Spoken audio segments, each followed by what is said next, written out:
Gracias. Buenos días a todos. Bien. Me estás tapando la cámara. Buenos días a todos.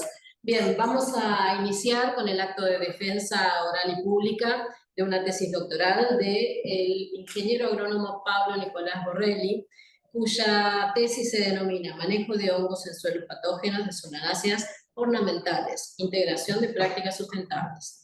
Aquí están presentes la directora, la doctora Marta Carolina Rivera, codirectores, la doctora Cecilia Mónaco y el doctor Eduardo Wright. También está compuesta esta sesión por el jurado evaluador, que está la doctora María Victoria Novas, que es doctora en Ciencias Biológicas de la Universidad de Buenos Aires, es investigadora independiente de CONICET, profesora adjunta de Fitopatología de la Facultad de Ciencias Exactas y Naturales de la UBA. Además es vicedirectora del Instituto de Micología y Botánica INMIBO. Ella está en el Zoom, presente por videoconferencia. Y acá tenemos presentes a la doctora Silvia Volcan, que es investigadora del CIDEFI, de la Facultad de Ciencias Agrarias y Forestales de acá de nuestra Casa de Altos Estudios, investigadora independiente de la Comisión de Investigaciones Científicas de la Provincia de Buenos Aires. También está el doctor Walter Alberto Vargas, que es licenciado en Biotecnología de la Universidad de Rosario, y es doctor en Ciencias Biológicas de la Universidad Nacional de Mar del Plata. Es investigador independiente de CONICET y gerente de Investigación y Desarrollo IPF Tecnología Sociedad. Bien, ahora el ingeniero Nicolás Borrelli va a presentar... Nicolás Pablo. Nicolás. Bien, va a presentar su tesis. Muchas gracias. Bueno, muchísimas gracias. Bueno, buenos días nuevamente. Muchas gracias por estar acá presentes. Bueno, es un placer estar hoy acá. La verdad que estoy muy feliz. Bueno, y muchas gracias también al jurado, bueno, por haber permitido mejorar la versión final del manuscrito con sus sugerencias y agregados. Bueno, vamos a comenzar con la presentación. Como dijo Fernanda, el título de esta tesis es Manejo de hongos de suelos patógenos de solanáceas ornamentales, integración de prácticas sustentables. Aquí están presentes tanto la directora, la ingeniera Marta Rivera, como los codirectores, la doctora Cecilia Mónaco y el doctor Eduardo Wright. Y bueno, vamos a comenzar entonces con la presentación. La idea principal era contarles cómo estaba estructurado el trabajo. El mismo, bueno, se estructuró en distintos capítulos. Cada uno de los capítulos posee una introducción, materiales y métodos, resultados y discusión y conclusiones parciales. Aquí están descritos cada uno de ellos, la introducción general, los objetivos generales específicos, las hipótesis y cada uno de los hongos de los capítulos con el contenido desarrollado. Luego un capítulo de conclusiones generales y otro de anexo donde se detallan lo que son tablas y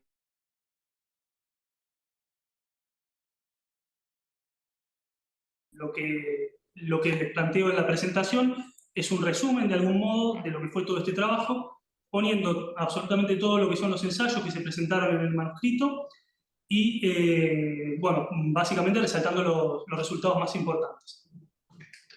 Bueno, vamos a comenzar con la introducción general, con una pequeña descripción del género Calibrachoa. Es una planta ornamental del género Solanaceae.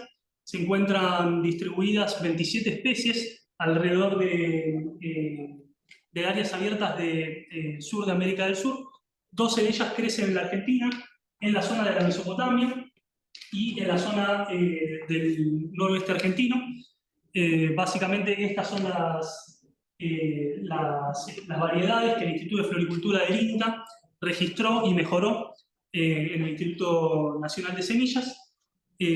Bueno, y aquí podemos ver las características de ellas. Son plantas que están mejoradas para su cultivo en maceta, con abundante floración. Básicamente se utilizan como plantiles florales. Y acá tenemos una de las variedades, que es la variedad Pampa salmoninta, Ovea fucsia-inta, y la variedad INTA 06575. Estas variedades están tanto registradas para el mercado nacional como para el mercado internacional. Y en esta imagen podemos ver la abundante floración que tienen, su belleza, su coloración.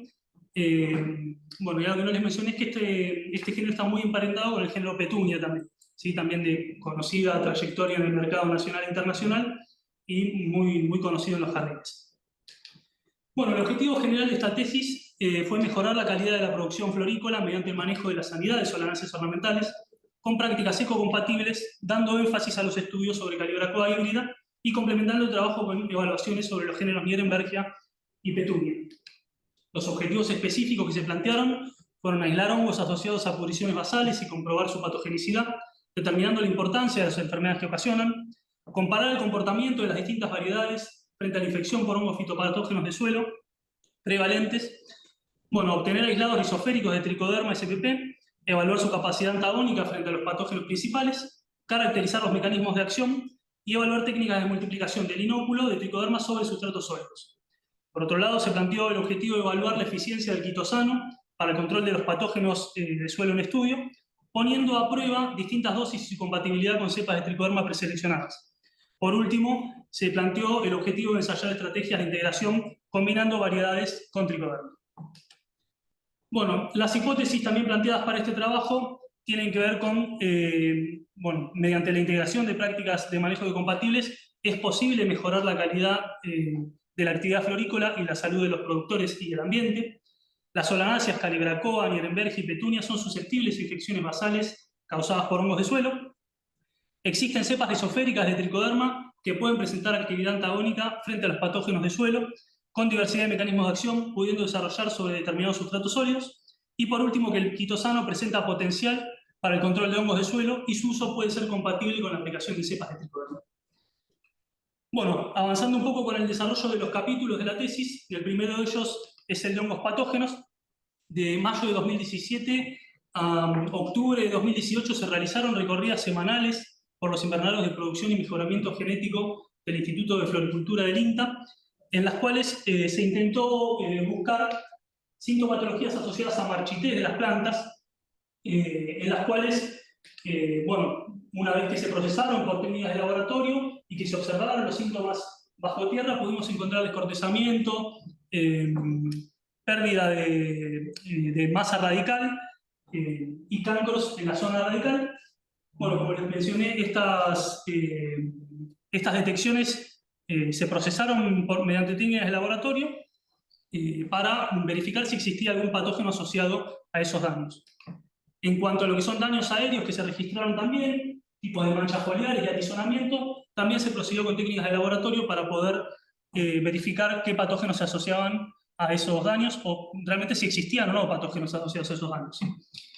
Bueno, en lo que respecta a la conservación de los aislados encontrados, una vez obtenidos los cultivos puros, se realizaron cultivos monospóricos y se plantearon distintos mecanismos o técnicas de conservación de los aislados en tubos de ensayo, en agar papa, agua destilada estéril y vaselina en heladera a -4 grados y en sustratos esterilizados a temperatura ambiente. Bueno, para las pruebas de patogenicidad, lo que se hizo fue multiplicar esquejes de la variedad Calibrachoa INTA 06575 y una vez que esos plantines ya se encontraban desarrollados con 30 días de crecimiento, básicamente lo que se hizo fue inocular con los distintos patógenos a partir de suspensiones de esporas en la base de las plantas, o bien pulverizando las plantas, la superficie de área de las plantas con suspensiones de esporas, o mediante trozos de agar dispuestos en la base de las plantas para comprobar si existía o no, tendría que ser patogenicidad de los aislados obtenidos. Básicamente las plantas se mantuvieron en condiciones controladas de temperatura, luz y riego, y se observaron y registraron a diario las sintomatologías que se fueron dando. Bueno, para la identificación taxonómica de los hongos patógenos, se realizó una combinación de características macroscópicas de las colonias obtenidas, las colonias puras, se observó lo que es la coloración y la forma de las mismas. Esto se combinó con características microscópicas, observaciones al microscopio, de tipo de micelio, forma y tamaño de fiálides, presencia, tamaño, forma y disposición de las estructuras reproductivas. Y por último, esto se combinó con estudios moleculares. Extracción de ADN, PCR, comparación de secuencias con las publicadas en el NCBI. Esto, una parte se hizo en Biolab, en UNICEN, en la Universidad Nacional del Centro, y aquí en el CIDEFI, en la Universidad de La Plata. Vuelvo para atrás, esto se hizo en colaboración con investigadores, con Sebastián Stenglein de la Universidad Nacional del Centro y la doctora Moreno, y aquí en el CIDEFI con el doctor Ismael Maldonado, por legado de la doctora Ari. Así que bueno, en lo que respecta a la agresividad de los aislados obtenidos, lo que se hizo fue multiplicación de las tres variedades de Calibrachoa que les mencioné inicialmente: Pampa salmonita, Overaíta e ITA 06575, en bandejas multimaceta.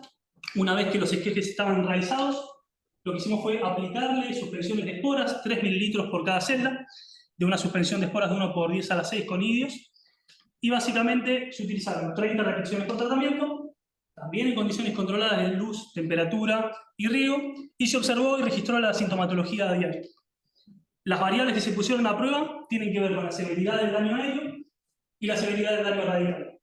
Para la severidad del daño aéreo se utilizó una escala de síntomas de 5 rangos: 0 para plantas que estaban sanas y 5 para plantas que estaban marchitas.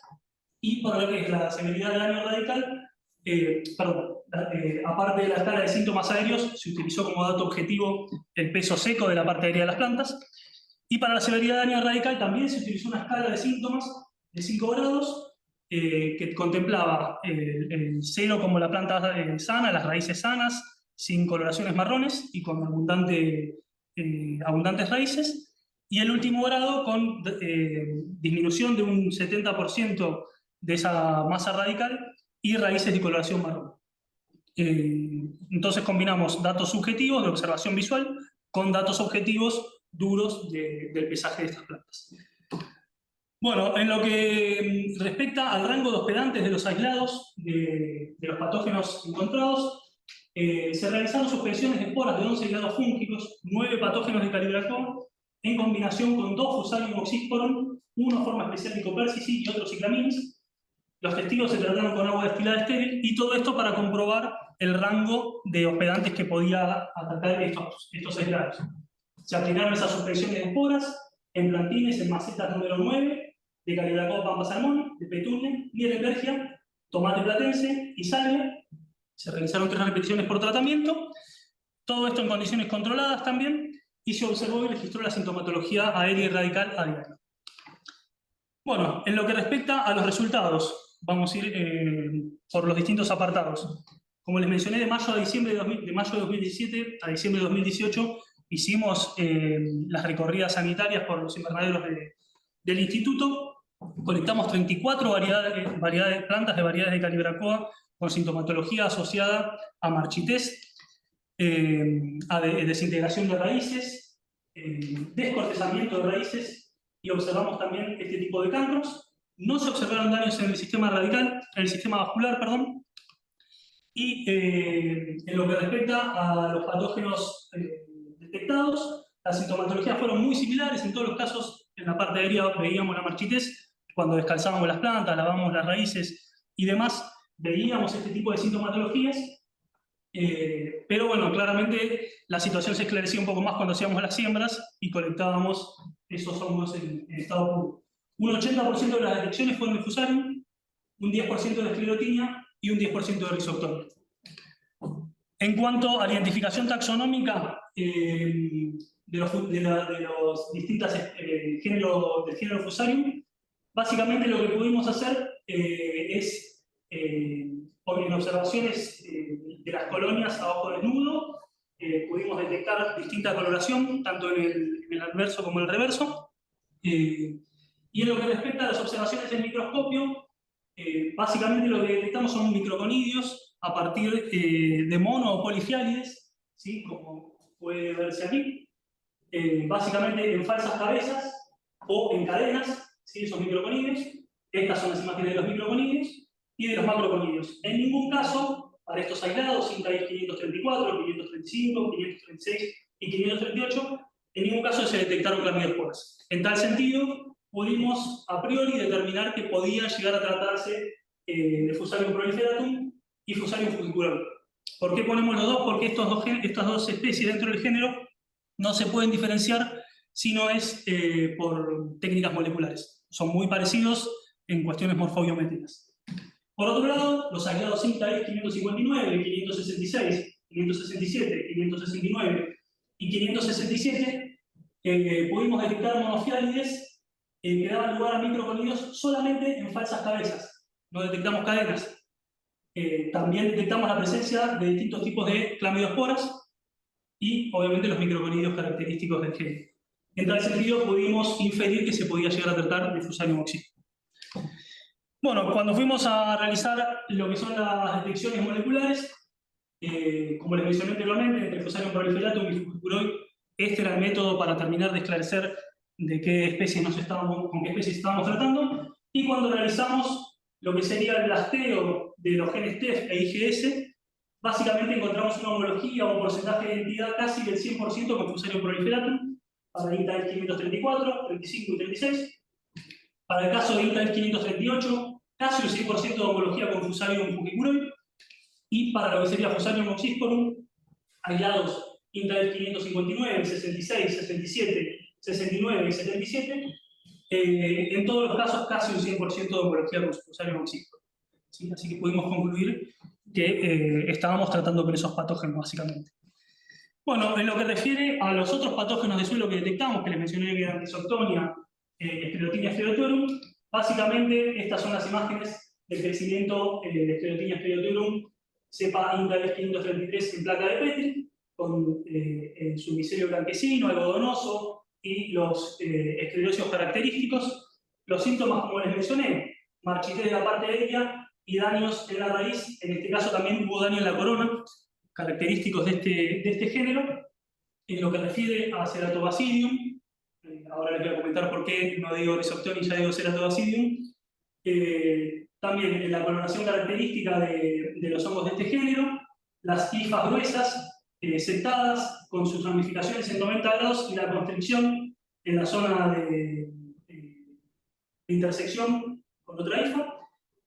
No se llega a notar muy bien, pero aquí están tenidos dos núcleos por cada hifa, por cada segmento de hifa. Y como les mencioné, marchites y desintegración de raíces o pudrición de raíces con coloraciones marrones.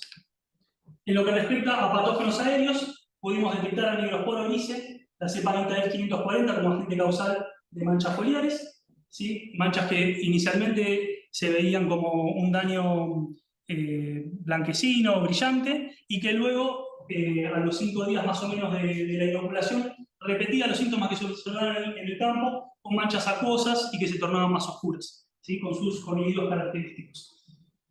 Bueno, en lo que respecta a la identificación molecular, encontramos en el caso de Sclerotinia sclerotorum y Nigrospora unice, mediante el gen ITS, un 100% de identidad con estos géneros y especies que les mencioné. Y para el caso de lo que era Rhizoctonia para nosotros inicialmente, detectamos mediante técnicas moleculares un 99,83% de identidad con Ceratobacillium spp. ¿Sí? Bueno, en lo que respecta a los análisis de agresividad de los aislados, en esta tabla podemos ver lo que sería la severidad de daño radical a partir del peso seco de las raíces y la escala radical generada. Básicamente, el testigo presentó un peso de 15 miligramos y pudimos observar que 3 aislados, INTA-ES 569, INTA-ES 535 y 536, presentaban diferencias significativas con el testigo y una disminución del peso radical. En el resto de los casos no observamos diferencias significativas, más sí en algunos casos, por ejemplo este, detectamos que había disminución del peso. En lo que refiere a la escala radical, el testigo se diferenció de absolutamente el resto de los tratamientos. Como les mencioné, esto es algo que representaba la subjetividad del observador, en este caso era yo, y básicamente encontramos escalas de daño superiores a lo que se observó en el testigo. O sea que tuvo algún grado de representatividad en este caso de los daños observados a nivel del pesaje de las plantas, ¿sí? Bueno, por otro lado, en lo que es la agresividad de los aislados, yendo a observar la severidad del daño aéreo, pudimos observar que en lo que respecta a la escala visual, todos los aislados se diferenciaron del testigo, o sea, evidenciamos daño aéreo de las plantas. Pero cuando fuimos a realizar el pesaje, observamos que solo uno de los aislados se diferenció del testigo, con diferencias en el peso, a pesar de que en varios casos, INTA-IF 569, INTA-IF 535, 536 y 567, había una merma en el pesaje de las plantas.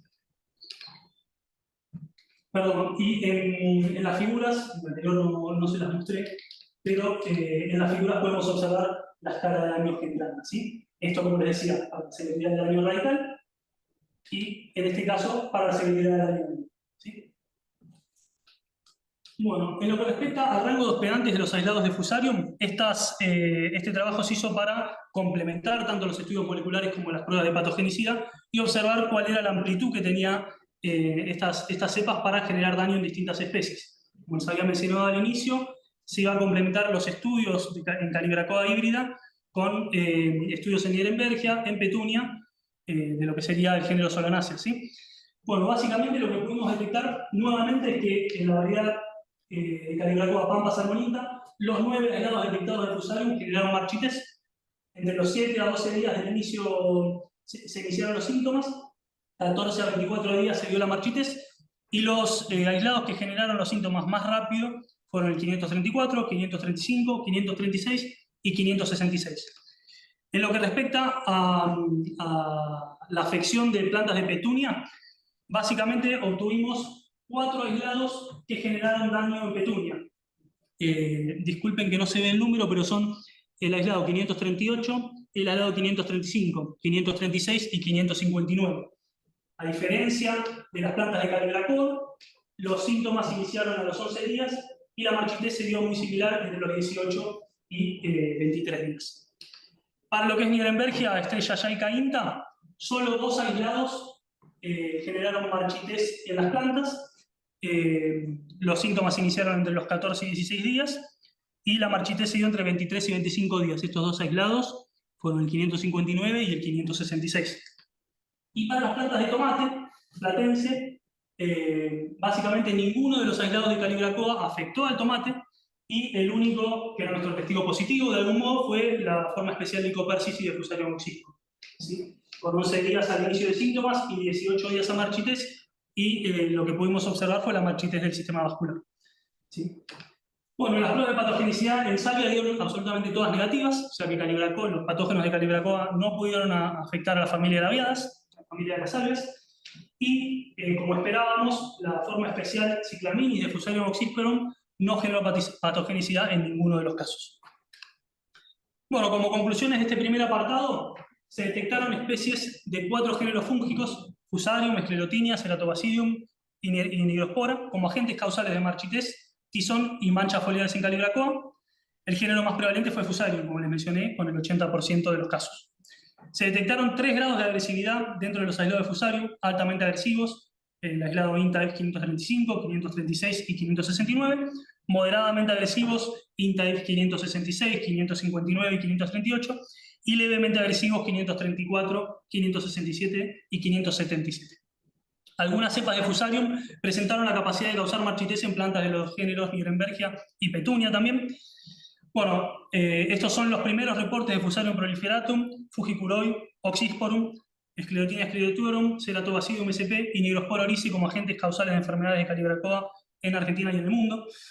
Y bueno, se validó la hipótesis propuesta referida a la susceptibilidad de las Solanaceae ornamentales a las infecciones basales causadas por hongos de suelo.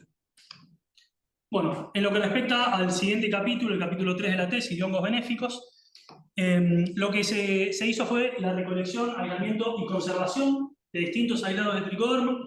Los mismos se obtuvieron a partir de la suspensión de suelos en agua destilada estéril, a partir de suelos rizoféricos que estaban asociados a plantas de Calibrachoa con crecimiento saludable de las estas plantas a nivel espontáneo.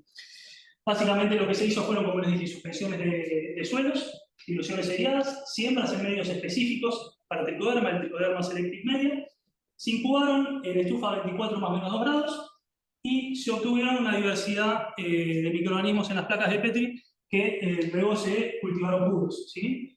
Estos cultivos se obtuvieron a partir de observaciones, se determinaron o se detectaron a partir de observaciones preliminares por microscopía, según las claves de Samuels, de 1996.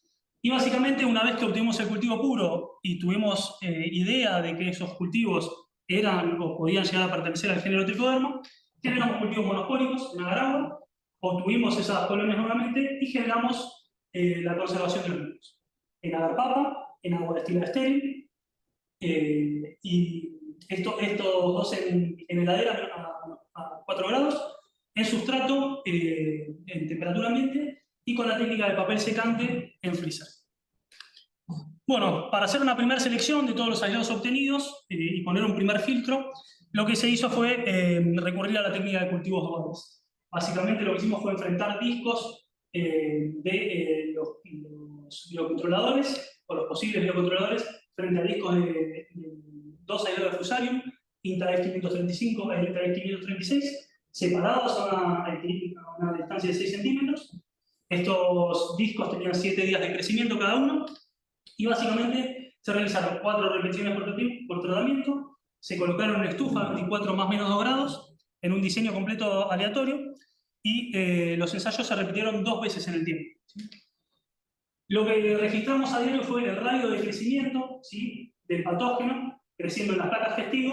En las placas testigo, el disco del patógeno se enfrentó a un disco de agar sin crecimiento micelial, versus el crecimiento del patógeno en cultivo oval, para hacer un cálculo del porcentaje de inhibición mediante la fórmula de Hodge, ¿sí?, que relaciona estas variables que les mencioné anteriormente. Bueno, y básicamente también lo que hicimos fue observar macro y microscópicamente la zona de interacción entre los patógenos. Bueno, en lo que refiere a materiales y métodos de colonización de sustrato, una vez obtenidos esos aislados que mejor biocontrolaban a los patógenos, lo que hicimos fue aplicar técnicas de multiplicación en masa en arroz estéril, inoculado con suspensiones de esporas de esas tricodermas, y obtener un inóculo, vendría a ser obtener una buena cantidad de inóculo para realizar evaluaciones de, vendría a ser, dosis necesarias para obtener colonización de ese sustrato mediante estos aislados. En tal sentido, ese arroz inoculado con tricoderma se dosificó al 1, al 5 y al 10% en sustratos estériles o no.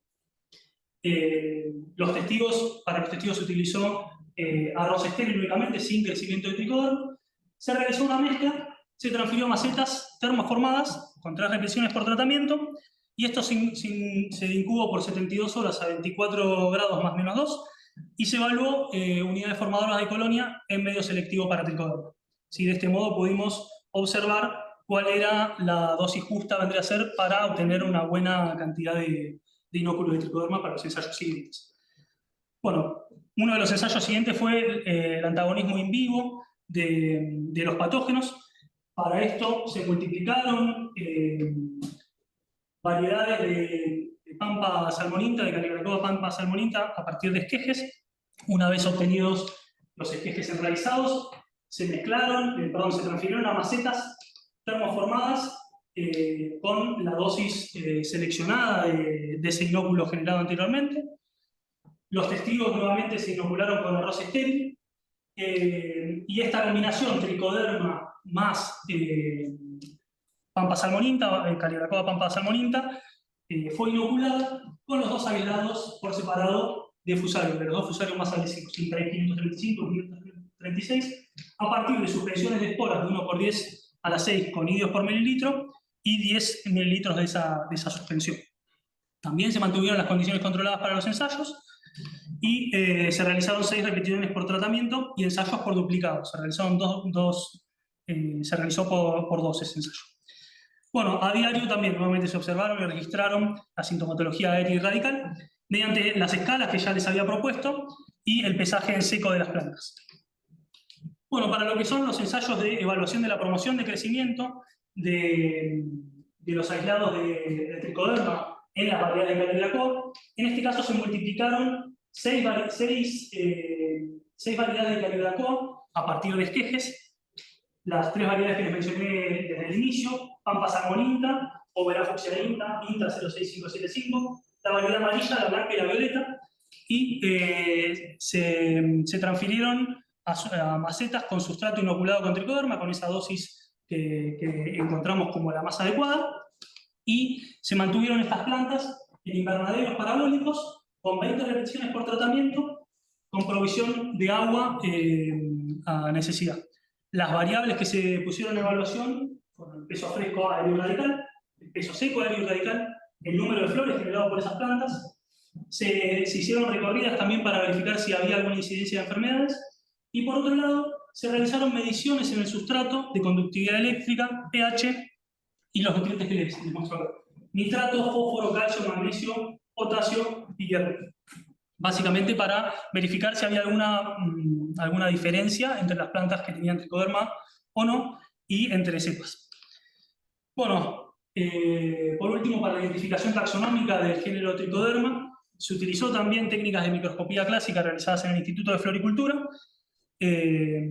Básicamente se observaron las características macroscópicas de las colonias, el tipo de ramificaciones de los conidóforos, y se realizaron mediciones con un N de 50 de fialides, conidios e hifas de cada uno de los aislados preseleccionados, o seleccionados ya en este caso, a partir de las claves propuestas por IFA y NIS. Estas técnicas de microscopía clásica se complementaron con técnicas moleculares realizadas en el CEPAVE de CONICET de la Universidad de La Plata, a la vuelta.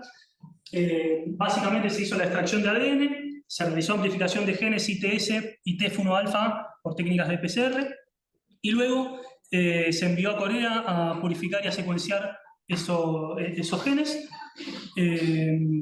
Bueno, las secuencias se acondicionaron, se alinearon por medio de los software, y estas secuencias se compararon con las secuencias encontradas en CDI. Básicamente se hizo una cura, vendría a ser de esa base de datos que se generó a partir de cepas que estaban depositadas en CDI, cebadores idénticos a los que utilizamos nosotros y que tengan al menos un trabajo publicado. Esos fueron los criterios para seleccionar esa base de datos. Bueno, y luego con la utilización del Mr. Bayes, el Tracer y el Big3 se generaron análisis filogenéticos, se generó un árbol filogenético para terminar de encadenar toda la información. Bueno, en lo que respecta a los resultados, la recolección, aislamiento y conservación de las cepas de tricoderma, se obtuvo un total de 38 aislados de tricoderma. Básicamente 26 colectados mediante la técnica que les mencioné, bajo el de hacer mi trabajo, y 12 de una colección preexistente realizada por Mariana Rey antes de que empecé yo a realizar este trabajo. Estos son un poco ese listado de las cepas.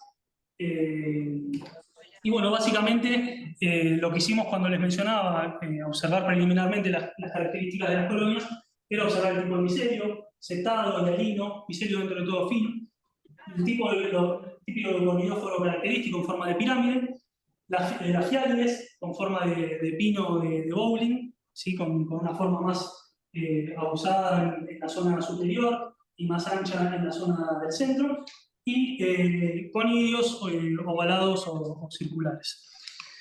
Bueno, en lo que respecta a los métodos de conservación, la recuperación fue del 100% de los casos en aislados en papel secante a menos 18 grados y agua destilada estéril. Estas fueron las dos técnicas con las que tuvimos más éxito. A pesar de eso, previo a utilizar este método de conservación, veníamos utilizando agarpapa y agua, agarpapa, y básicamente cuando hicimos el ensayo de cultivos duales pudimos rescatar 31 de los 38 aislados. ¿Sí? Esos 7 rescatamos en tiempos vendría a ser distintos y no coincidieron para realizar esta parte del ensayo. Entonces acá van a ver 31 aislados de tricoderma.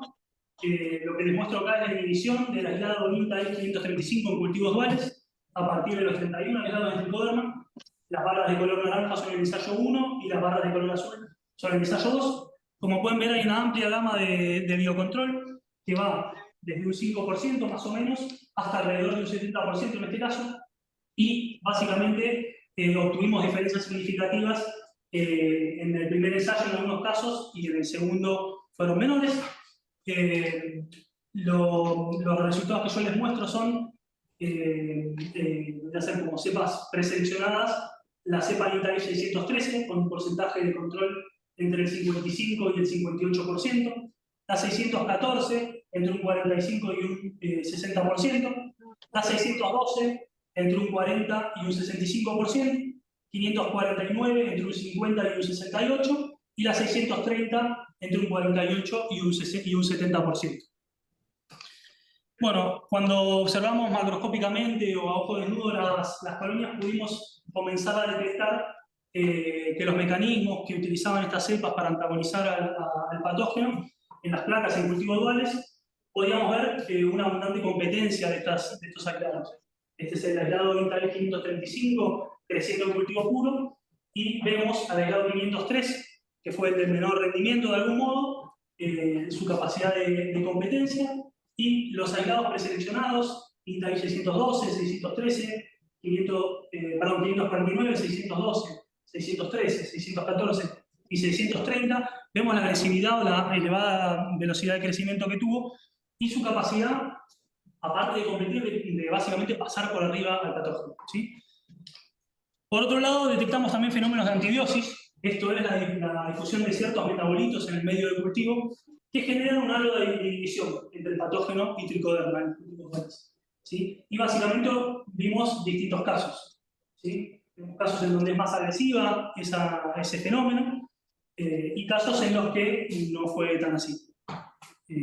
Bueno, y por otro lado, en las zonas donde encontramos interacción en la competencia, vendría a ser entre el patógeno y los aislados del tricoderma, en estos tres casos, lo que hicimos fue tomar porciones de micelio y mirarlos en el microscopio. En tal sentido, pudimos detectar en rojo y en el micelio más grueso las cepas de Fusarium, y con la letra T en verde, las cepas de tricoderma enrollándose o enroscándose en las cepas de Fusarium, ¿sí? Básicamente esto se conoce como hiperparasitismo, y pudimos detectarlo en tres aislados, 549, 612 y 630. También pudimos ver abundante colonización cercano a las cifras de Fusarium. Bueno, todo esto corroborado con bibliografía y observando, como le dije, al microscopio, esa capacidad de tricoderma para generar hiperparasitismo. En lo que respecta a colonización de sustrato, bueno, lo que vemos acá en esta tabla sería la cuantificación de unidades formadoras por mililitro de agua destilada en las placas de PET para los distintos sustratos, estériles o no, en combinación con los distintos aislados de tricoderma. Lo que podemos ver es que la técnica de esterilización utilizada no fue eficiente, ya que en los sustratos estériles obtuvimos cierta cantidad de colonias de tricoderma, y por otro lado, como para mostrar los resultados más importantes, obtuvimos una alta cantidad de unidades formadoras de colonia con el aislado INTA-IF 613, tanto en sustrato estéril como en sustrato sin esterilizar, entre 9 por 10 a la 7 y 2 por 10 a la 8 unidades formadoras de colonia por mililitro de agua. Bueno, en lo que respecta a la dosificación de los distintos aislados de tricoderma, 1, 5 y 10%, obtuvimos básicamente en el sustrato sin esterilizar, en las distintas concentraciones de arroz estéril que colocamos, obtuvimos entre 5 y 6 por 10 a la 4 unidades formadoras de colonia por mililitro, sin diferencias significativas entre sí, o sea que acá la dosis no tuvo ningún tipo de efecto. Y luego, en todos los casos, lo que obtuvimos es información de que a mayor dosis de tricoderma, o mayor cantidad de arroz en mezcla con ese sustrato, mayor cantidad de unidades formadoras de colonia. En todos los casos, con diferencias significativas entre dosis, ¿sí? Lo que podemos ver es que a la mayor dosis, INTA-IF 613 fue la que tuvo mayor cantidad de unidades formadoras de colonias, 3,9 o casi 4 por 10 a la 8, y la que tuvo menor cantidad de unidades formadoras mayor cantidad de unidades formadoras de colonia en la dosis más baja fue la cepa INTA-IF 541.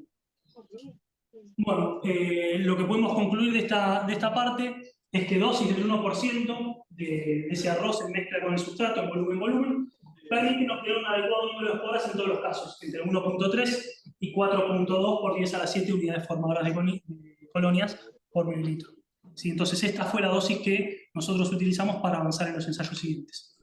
Aquí podemos ver en esta figura, tanto en el testigo como en las distintas cepas, las dosis 1, 2 y 3, 1, 5 y 10% volumen en volumen, esa mezcla de arroz colonizado con tricoderma en las macetas, y podemos ver que la mayor dosis o sea, de izquierda a derecha, tenemos mayor cantidad de esporas, ¿sí? Mayor observación de esporas.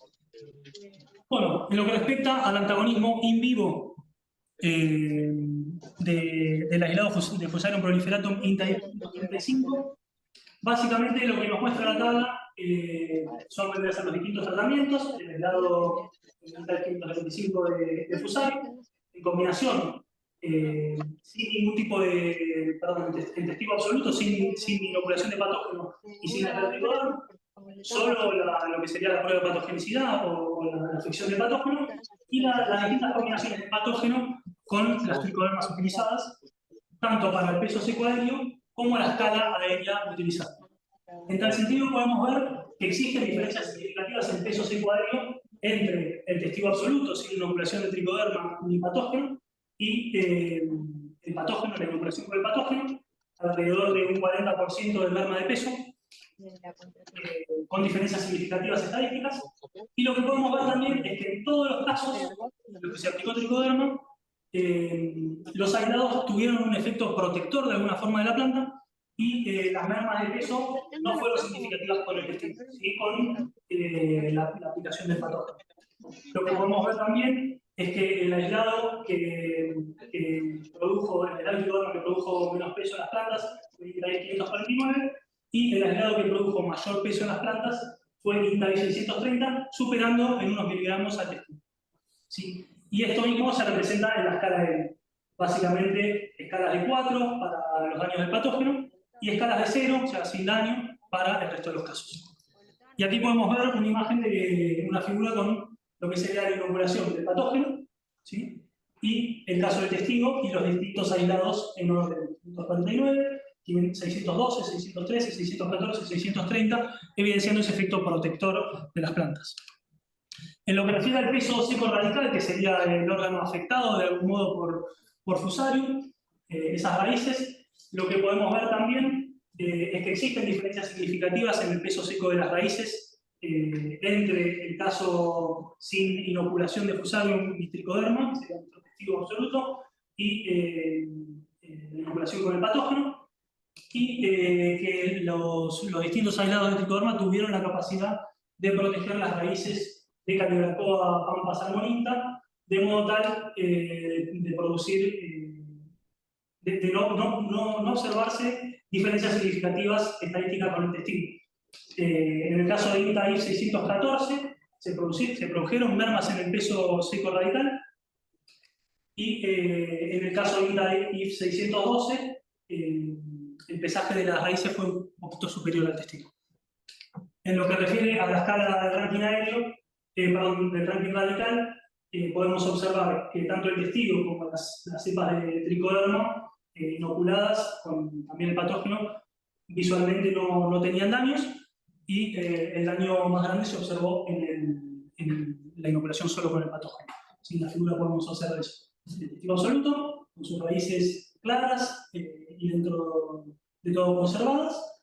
El patógeno básicamente generando marchites en la parte aérea y desintegración de raíces, y los casos en los que se aplicó tricoderma, raíces similares a las del testigo. Bueno, en lo que respecta a la promoción de crecimiento de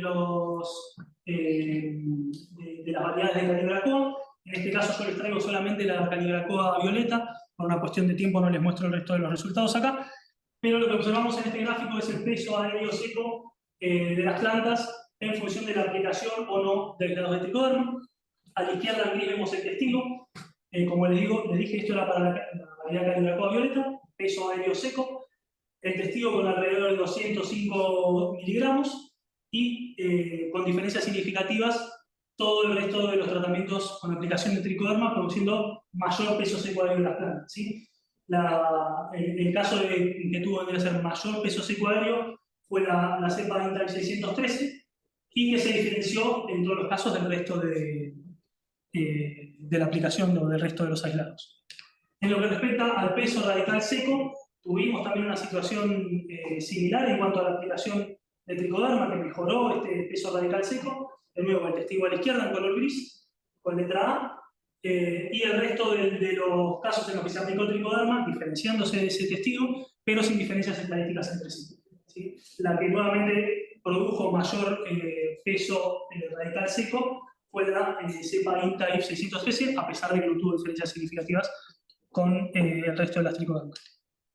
Por otro lado, en lo que respecta al número de flores contadas al finalizar el ensayo, el testigo tuvo 4 flores, no se diferenció de las cepas INTA-IF 549, 614, 630 y 612, pero sí la cepa INTA-IF 613 produjo mayor cantidad de flores en las plantas de Calibrachoa violeta, alrededor de 6 flores, con diferencias estadísticas significativas con el resto de los tratamientos.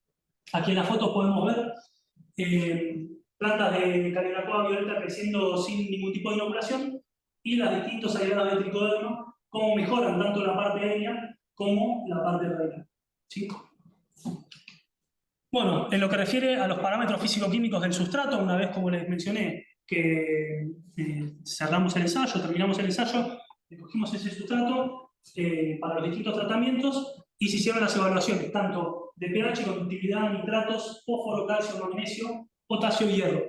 Aquí en la tabla vemos el efecto que tuvieron esos aislados en la modificación de esos parámetros físico-químicos y básicamente, a modo de resumen, la cepa INTA-IF 613 generó modificaciones en el pH, disminuciones, con diferencias significativas con el testigo.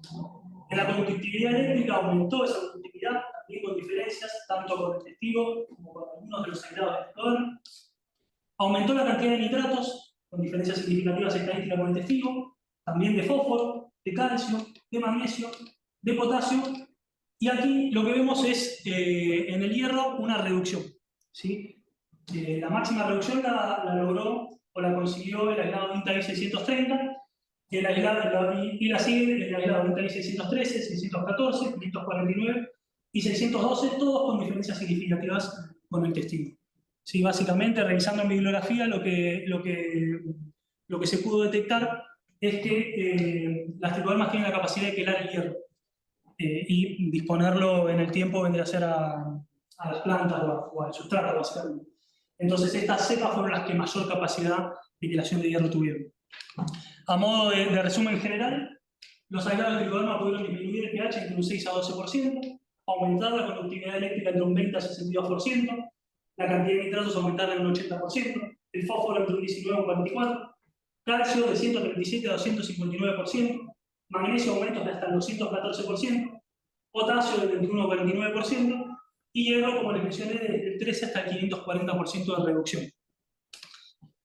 Bueno, en lo que refiere, y para cerrar este apartado de la identificación taxonómica de los aislados de tricoderma, esta tabla evidencia los porcentajes de identidad para cada uno de los genes secuenciados, vendría a ser para los distintos aislados de tricoderma. Básicamente, lo que pudimos obtener es que para el aislado INTA-IF 549, 612 y 630, un grado de homología de entre 97 y 100% con la especie de tricoderma longibrachiatum. En el caso de los aislados 613 y 614, casi un 100% de homología con tricoderma conigiopsis. En lo que refiere a las observaciones en microscopio y esas mediciones realizadas, INTA-IF 549, 612 y 630 produjeron hifas más finas, fiales más cortas y anchas, con irios ligeramente más largos y anchos que las cepas INTA-IF 613 y 614. Según las descripciones de Wiesel y Samuels, teníamos coincidencia de las cepas INTA-IF 549, 612 y 630 con tricoderma longibrachiatum, y para el caso de tricoderma conigiopsis, los rangos de esas mediciones entraban en lo que era el tricoderma conigiopsis. En lo que refiere a árbol filogenético, fue muy difícil tratar de demostrar las distancias y demás y acercarlas, pero básicamente yo lo que les traigo acá, y se los voy a explicar, es la cepa INTA-IF 613 y 614, tuvieron entre ellas un valor P, un grado de homología elevado, 0,88, y básicamente tuvieron un grado de homología también elevado, un valor de P1, con todo el clado tricoderma, ¿sí? Todo este clado. Entre ellos, tricoderma conigiopsis. ¿Sí? Por otro lado, los aislados INTA-IF 549 y 630 tuvieron cierto grado de homología también, un valor P de ese árbol filogenético de 0,79. Aquí arriba se encuentra tricoderma longibrachiatum, ese valor P fue bastante menor, o sea que el grado de homología no fue tan contundente, pero sí lo fue para el aislado de INTA 612, ¿sí? Con un valor P de 0,93. Entonces, bueno, básicamente complementando lo que serían las técnicas de biología molecular, de secuenciación y PCR para los aislados, obtuvimos por un lado información contundente dentro de lo que serían esas secuenciaciones. Las observaciones microscópicas nos permitieron complementar esa información y con el árbol filogenético pudimos acercarnos más a esas descripciones, ¿sí? Bueno, en conclusión de este apartado, a partir de 16 muestras de suelo, se pudieron obtener 26 aislados de tricoderma, que sumados a los 12 preexistentes conformaron una colección de 38 aislados. Los aislados INTA-I 549, 612, 613, 614 y 630 se seleccionaron como controladores in vitro de 2 aislados de Fusarium proliferatum patógenos de Calibrachoa. Los aislados 613 y 630 presentaron una elevada capacidad de biocontrolador in vivo de Fusarium proliferatum INTA-IF 536 y 535, mientras que INTA-IF 614 expresó la capacidad de biocontrol más baja. El aislado INTA-IF 613 fue el de mejor capacidad de promoción de crecimiento de las variedades de Calibrachoa, seguidos por INTA-IF 549 y 614, y luego INTA-IF 630. El aislado 612 disminuyó el crecimiento vegetal, en algunos casos. Los aislados INTA-IF 549, 612 y 613 poseen cierta homología con Trichoderma aloquivaquiatum, e INTA-IF 613 y 614 con Trichoderma conigiopsis, y se pudieron validar las hipótesis referidas a la capacidad de biocontrol de los aislados de tricoderma mediante diversos mecanismos de acción y la factibilidad de multiplicarse en distintos sustratos. Bueno, para cerrar los últimos 2 apartados, resistencia varietal y quitosano, básicamente para la evaluación de resistencia de la reacción de las variedades de Calibrachoa a los aislados más agresivos de Fusarium, se utilizaron las mismas materiales y métodos que para la agresividad de los aislados de Fusarium, ¿sí? La multiplicación de ejes de las 3 variedades de Calibrachoa, inoculación con 2 aislados de Fusarium, los más agresivos, el ensayo en condiciones controladas y las mismas variables propuestas anteriormente, ¿sí? Bueno, básicamente yendo a los resultados, en la tabla se pueden observar la severidad del daño aéreo para el aislado 536 en las distintas variedades de Calibrachoa, y lo que podemos observar en lo que respecta al peso seco aéreo es para la variedad Calibrachoa sin inoculación con el patógeno y con inoculación del patógeno, diferencias que no fueron significativas estadísticamente de un 9% en el peso seco aéreo de las plantas. Para el caso de INTA 05675, diferencias significativas entre la aplicación del patógeno y el testigo, reducciones de peso de un 14%, de 93,3 miligramos de peso seco aéreo a 80,1 miligramos. Y por último, para la variedad oberada fucsia INTA, las mayores mermas de peso seco aéreo, un 21%, con diferencias significativas entre el testigo y el caso de la inoculación con el patógeno. En lo que respecta a la severidad del daño radical, les presento la misma tabla con los resultados para esta situación. Lo que pudimos observar es que no existieron diferencias significativas entre variedades, a pesar de que hubo diferencias en el pesaje seco de las raíces de las plantas, un 7% de merma en el caso de Pampa Salmón INTA, un 13% de merma en el caso de INTA 06575, y nuevamente la variedad de la fucsia presentó la mayor cantidad, el mayor daño por las raíces, la mayor reducción del peso seco radical. En lo que respecta a las escalas de daño, también pudimos observar diferencias significativas en este caso, más no en el resto. Se observaron diferencias significativas entre los testigos sin inoculación, tanto para INTA-IF 06575 como para Pampa Salmón y Overa fucsia. O sea, en todos los casos, visualmente pudimos detectar mayores daños en las plantas inoculadas que en las que no estaban inoculadas, y lo pudimos confirmar con el peso seco radical. Bueno, como conclusiones de este apartado, las variedades de Calibrachoa presentaron una respuesta diferencial a la marchitez causada por los aislados de Fusarium proliferatum más agresivos. La variedad Pampa Salmón INTA fue la que presentó la mayor resistencia a la marchitez, seguida por Calibrachoa INTA 06575, y la variedad Overa fucsia mostró la mayor susceptibilidad.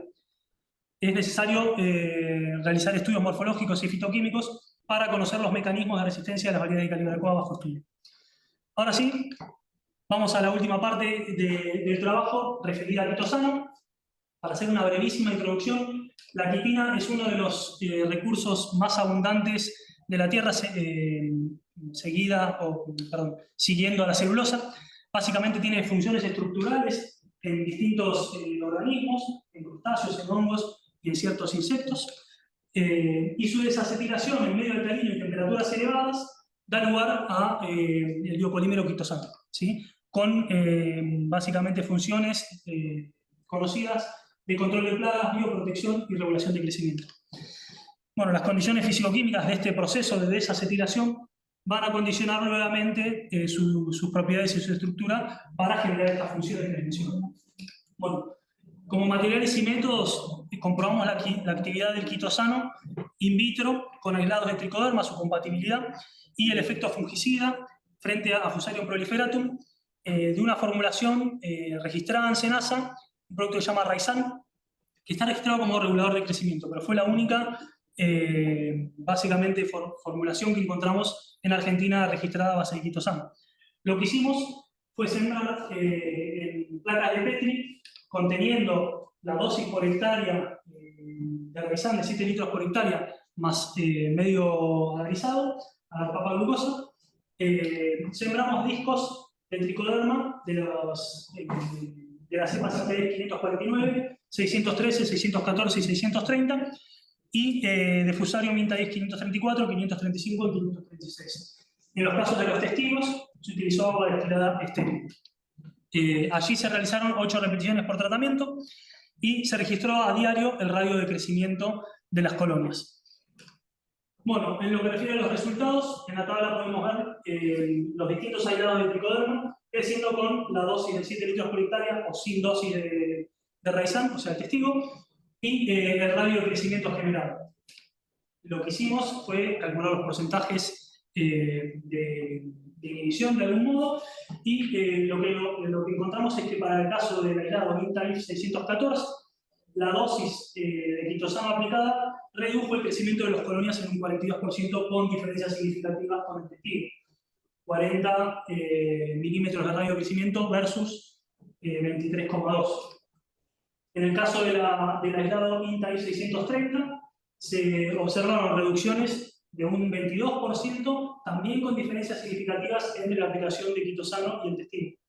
En el resto de los casos no tuvimos diferencias en el radio de crecimiento, o sea que básicamente eran compatibles estos dos productos. Al margen de esto, esa inhibición fue transitoria, ¿sí? Lo que observamos en la figura son básicamente los distintos aislados de tricoderma, INTA-10 549, 613, 614 y 630, a las 48 y 72 horas sin quitosano y con quitosano. Básicamente podemos ver en la foto de las 72 horas las colonias casi cubriendo la placa entera, y en los últimos dos casos, que son los que les mostré, como 614 y 630, esa reducción en el crecimiento o ese radio incompleto, ¿sí? En lo que refiere al efecto fungicida del quitosano frente a Fusarium proliferatum, lo que podemos ver en la tabla es la aplicación de las distintas dosis de quitosano, 7 y el testigo, frente a los aislados 536, 535 y 534, y en estos casos lo que podemos observar es que no se detectaron diferencias significativas entre la aplicación o no de ese quitosano, o sea que no hubo un efecto fungicida. Claramente el producto no está registrado como fungicida, no le estábamos exigiendo algo extra, sino que queríamos evaluar. Bueno, y en las fotos podemos ver también a las 48 y 162 horas los casos sin quitosano y con quitosano. Lo que sí pudimos detectar es cierta deformación extra en algunas de las placas. Bueno, como conclusiones del capítulo, el quitosano inhibió el crecimiento de los aislados de tricoderma INTA-10 614 y 630 y no produjo efectos inhibitorios de los aislados 549 y 613. La actividad fungicida del producto en base a quitosano Raizan no fue efectiva frente a los aislados de Fusarium proliferatum INTA-10 534, 535 y 536, y se validó parcialmente la hipótesis propuesta, ya que si bien existió compatibilidad del quitosano con los aislados de tricoderma, no se obtuvo biocontrol de los patógenos. Bueno, para cerrar la presentación, como conclusiones generales, se cumplieron todos los objetivos planteados y se validaron las hipótesis, eso en primera instancia, y luego, haciendo un repaso de todas las conclusiones parciales que les fui contando, Fusarium fue el género más prevalente entre los patógenos de Calibrachoa. Fusarium oxysporum, forma especial, Fusarium oxysporum, Fusarium proliferatum y Fusarium fujikuroi causaron marchitez debido a la podredumbre basal. Fusarium proliferatum INTA-IF 535, 536 y 569 fueron los aislados más agresivos. Además de Calibrachoa, 3 aislados de Fusarium proliferatum y un aislado de Fusarium oxysporum marchitaron Petunia y 2 Fusarium oxysporum marchitaron Nierenbergia. El uso de las escalas en la prueba de agresividad y respuesta varietal resultó apropiada. Sclerotina sclerotorum y Ceratobacillium sp. AGA formaron parte del complejo de hongos del suelo patógenos de Calibrachoa y causaron marchites. Sclerotorum también ocasionó tizón en Calibrachoa y marchitó Nierenbergia y Petunia. Nigrospora oryzae se identificó como agente causal de manchas foliares en Calibrachoa. Bueno, todos estos patógenos, como les comenté, fueron citados por primera vez en Calibrachoa a nivel mundial. De los aislados de Tricoderma sp de la rizósfera de Calibrachoa, Tricoderma longibrachiatum INTA-F 549, 612 y 630, y Tricoderma coningiopsis INTA-F 613 y 614, presentaron una alta eficiencia biocontroladora de Fusarium oxysporum INTA-F 535 y 536 in vitro. INTA-F 613 y 630 mantuvieron la capacidad de control en los ensayos in vivo también. Tricoderma coningiopsis INTA-IF 613 sobresalió por su capacidad de promoción de crecimiento de las variedades de Calibrachoa. La actividad fungicida del producto en base a quitosano Raizan no fue efectiva frente a los aislados de Fusarium proliferatum INTA-IF 534, 535 y 536 e inhibió parcialmente el crecimiento de los aislados INTA-IF 614 y 630 sin afectar el crecimiento de los aislados INTA-IF 549 e INTA-IF 613. Por último, la colección de patógenos y biocontroladores se conservó con éxito en agua destilada, vaselina y en papel. Esta tesis constituyó un estudio integral de las patologías asociadas a la Calibrachoa y de su manejo biológico, y la aplicación de los conocimientos generados permitirá mejorar la producción de la calidad florícola mediante el manejo de la sanidad con prácticas ecocompatibles. Bueno, eso es todo.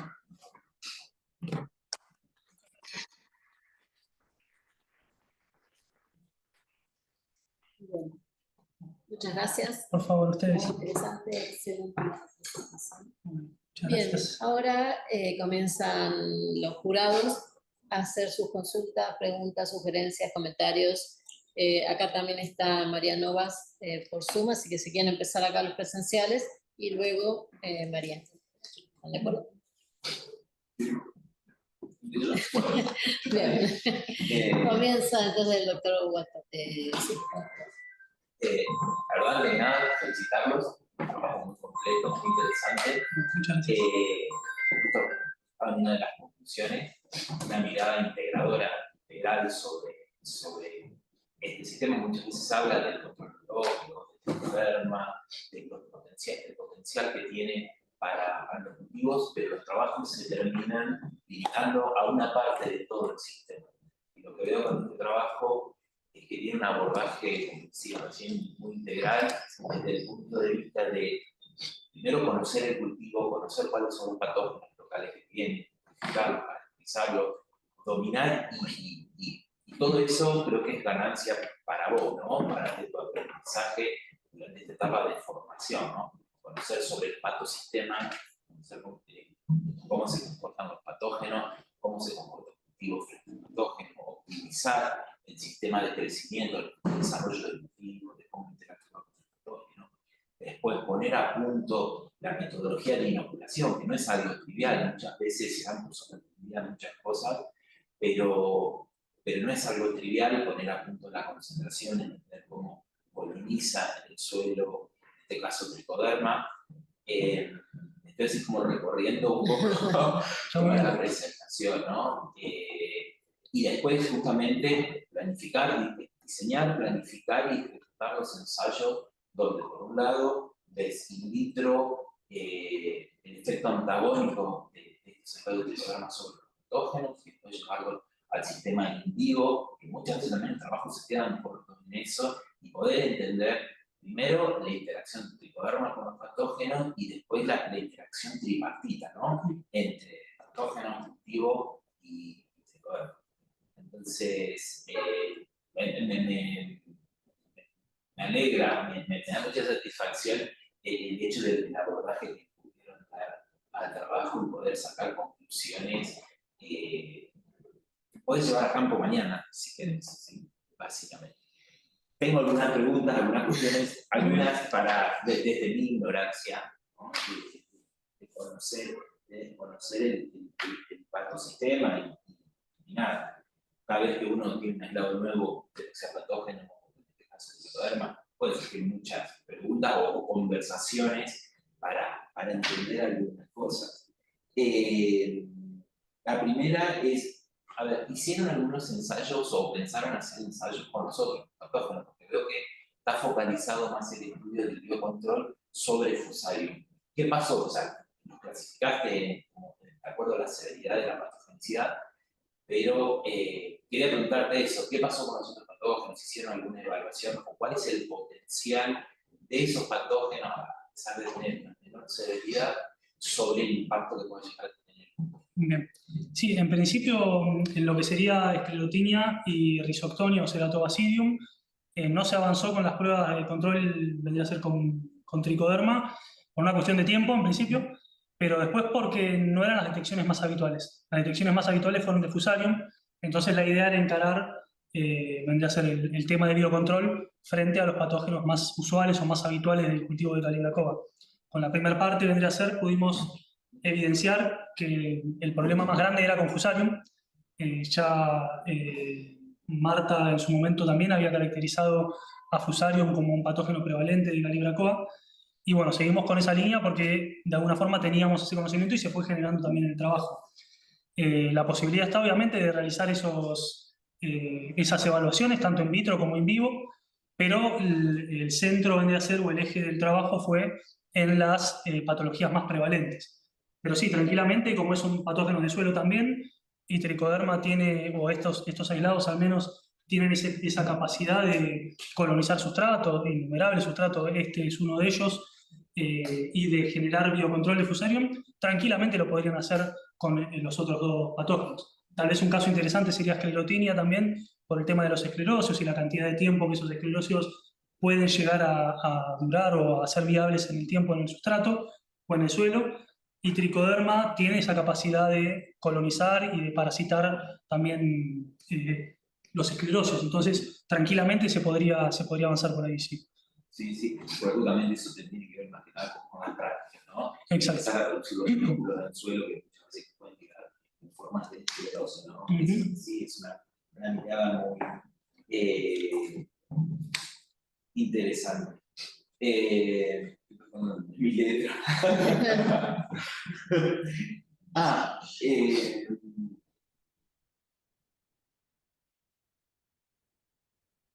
Nada, una otra consulta que fue algo que me llamó la atención fueron los muy buenos resultados que tuvieron en lo que es el sistema en las plantas inoculadas, ¿no? El biocontrol in vivo, que prácticamente, o sea, no había diferencias entre el testigo y los tratados con tricoderma. Me parece que eso es un punto muy valioso, porque muchos trabajos muchas veces hablan de reducción de severidad, ¿no? Y tal vez pasar de un 75 un 50% de severidad ya es un valor positivo, ¿no? Pero en tu caso, prácticamente casi todos los ensayos daban que estaban a nivel de testigo, como que no había impacto sobre el patógeno, sobre el cultivo, el patógeno no había impacto.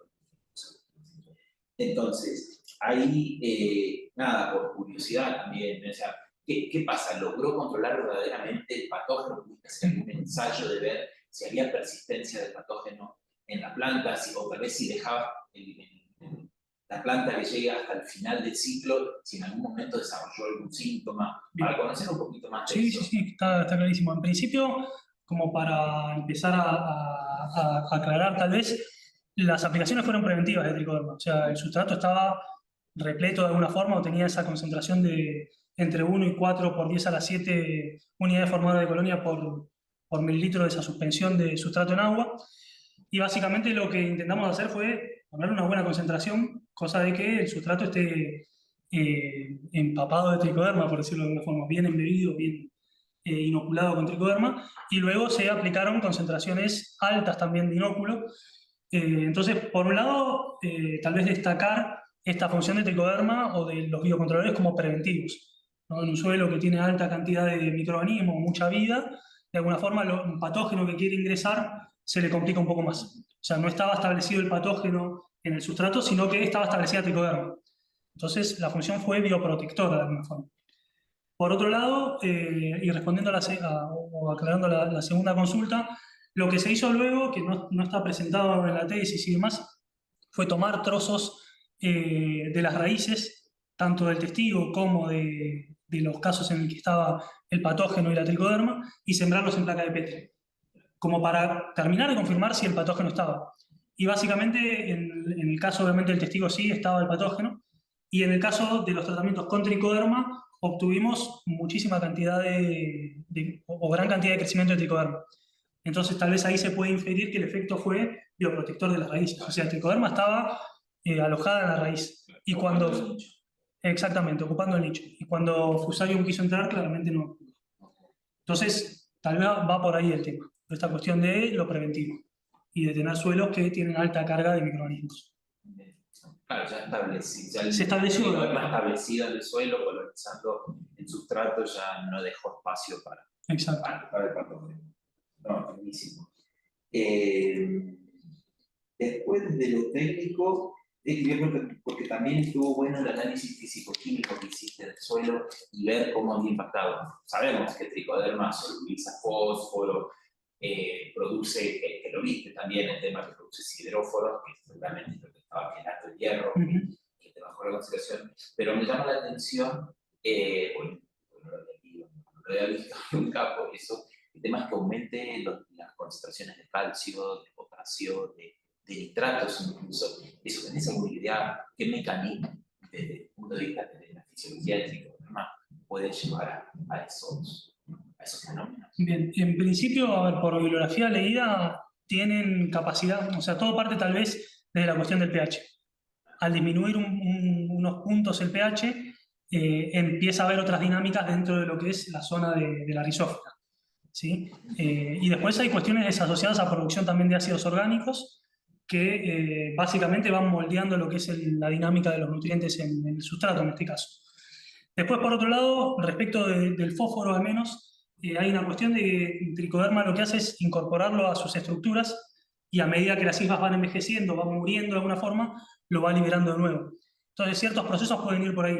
Como el tricoderma tiene la capacidad también de alimentarse de materia orgánica y esa alta capacidad de colonización, básicamente esa liberación posterior de nutrientes puede ser por una cuestión de que lo incorpora a sus estructuras y luego lo libera. Además de la cuestión que decías vos asociada a lo que es la solubilización de ciertos nutrientes. Pero bueno, por ahí... Claro, sí, saben un fenómeno asociado por ahí al pH, sí. Tal vez, ¿no? Exacto. Después, bueno, la idea en realidad era también medir concentraciones de nutrientes en hojas. Pero bueno, se nos escapa. No, sí, era una tesis. Claro, una sola. A veces eso hubiese sido espectacular. Es tirano en ese sentido. Pero bueno, llegamos hasta ahí y la verdad que de alguna forma nos quedamos con ganas también de avanzar por ese lado, ¿no? Nada, en general, la verdad que muy, muy completo. Y nada, como para ir redondeando y también dejando espacio a la que consulten, ¿te lo imaginas a este sistema extrapolado, a todo este trabajo extrapolado a otros sistemas en lo que sea floricultura? No sé, porque acá estaba focalizado solo en Asia, por ahí extrapolado a otro tipo de. Digo, no sé, es decir algo que tal vez no sabe mucho de floricultura, ¿no? Pero sé que, por ejemplo, en el cultivo de orquídeas, el tema de los fitopatógenos es un problema muy grande, con costos muy grandes, porque son cultivos que llevan mucho tiempo para desarrollar, son muy costosos, entonces cualquier impacto del patógeno impacta en el negocio propiamente dicho, ¿no? Entonces, no sé, por ahí lo conversaron, se lo plantearon como este tipo de sistema empezar a extrapolarlo nuestros últimos impactos económicos. Sí, a ver, en principio se inició con esta planta que era, de alguna forma, un caballito de batalla o una estrella dentro de lo que es el Instituto de Floricultura, una planta nativa, aparte, que la idea es que empiece a captar mercado, entonces, bueno, la idea fue encararlo por ahí, pero sí, claramente se puede extrapolar a cualquier otro tipo de sistema. El tema del biocontrol sabemos que está en auge, que viene creciendo con tasas de crecimiento altísimas y que hay un desarrollo que vendría a ser industrial y también desde el lado de lo artesanal bastante grande, tiene mucha importancia y básicamente es evaluar, ¿no? Con los aislados que se tengan, evaluar en los distintos sistemas, bueno, tal vez ver bien cuál es el objetivo que uno quiere darle, si es como un biocontrolador, o si es como un estimulador del crecimiento vegetal, o si es como un degradador de materia orgánica. O sea, las aplicaciones que tiene este género son altísimas, las conocemos, y sí, claramente se puede extrapolar a otros sistemas. El tema es, como siempre, cuestiones asociadas a la cultura del productor también. Ver qué es lo que quiere el productor, ver si el productor está demandando esto. Hay cuestiones, muchas cuestiones, bueno, un poco también por lo que surge el trabajo y esta integración de prácticas sustentables, es por las cuestiones ambientales también. Sabemos toda la puja y toda la problemática que hay asociada al uso de fitosanitarios, ¿sí? Buenos y malos. Sabemos que los fitosanitarios causan problemas en el ambiente, en la salud de las personas, y este trabajo de alguna forma intenta mostrar que hay otras salidas o hay otras formas de manejar el problema de patógenos al menos, y de lo que es la fertilización, la eficiencia en el uso de la fertilización. Entonces, por ese lado, tal vez es interesante avanzar y seguir evaluando entre esos distintos sistemas, ¿sí? Y se puede, es factible, solo, bueno, hay que hacer pruebas y observar que con las cepas que uno trabaje no tengan algún grado de patogenicidad o de agresividad con las plantas, ¿no? En líneas generales, no sé, hay uno o dos reportes de patogenicidad causado por cepas muy puntuales de tricoderma, y lo mismo a daños en humanos, en pacientes inmunosuprimidos. Entonces, en ese caso, como que se puede llegar a avanzar y a crecer en esto. También hay muchas formulaciones comerciales hoy día en distintos países, en Argentina está creciendo mucho, y también hoy día se modificó lo que es la legislación del SENASA para lo que es bioproductos y biopreparados. Entonces, bueno, al menos hasta hace unas semanas se le quería dar empuje a eso. Vamos a ver qué pasa de acá en adelante, ¿no? Pero bueno. Sí, seguro, es algo que está creciendo. Está creciendo. Ya se está trabajando mucho eso, como bien decís vos, y se espera que en los próximos años probablemente pueda llegar a tener un impacto. Ya lo está teniendo. Sí, sí. Pero viene también mucho de la mano con las prácticas, con los hábitos y costumbres de los productores. Hay que hacer mucho trabajo en ese sentido, ¿no? Sí. Hay gente que, o sea, primero dice, sí, pero no son igual de eficaces los biológicos que los químicos. Y no sé, veamos, tenemos que analizar caso por caso, ¿no? Exacto. Y ver qué es lo que está necesitando y cómo se está usando ese biológico y cuáles son las expectativas que tenemos. Exacto. O sea, hoy estamos hablando de una combinación entre químicos y biológicos, esperando que en un futuro sí. Tal vez una cosa más es la cuestión también legislativa, ¿no? Una vez que avance la legislación y las restricciones asociadas al uso de ciertos químicos en ciertas zonas, bueno, esto tal vez tome un poco más de auge y más de relevancia a nivel de los productores. Pero bueno, habrá que esperar un poco más y seguir trabajando. Gracias. Por favor, Ramos.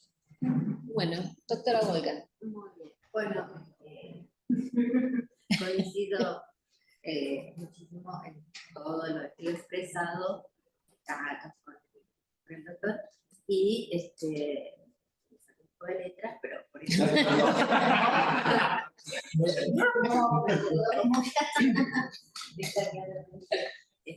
Bueno, tuvimos el último impacto en 2 muestras independientes. Sí, es cierto. Con relación a la tesis, al trabajo, muy completo, es muy amplio, muy, incluso cuando uno se mete a lo mejor de entrada no tiene programado cómo se va a abrir a nuevos ensayos, los testadores van surgiendo a medida que se va avanzando, que se algo sobre la marcha. Y bueno, mucho trabajo, pero muy buena la presentación, con la exposición tuya, la manera de expresarla, el apoyo de las fotografías muy buenas, expresivas de todo lo que, de la parte de todo lo que resulta.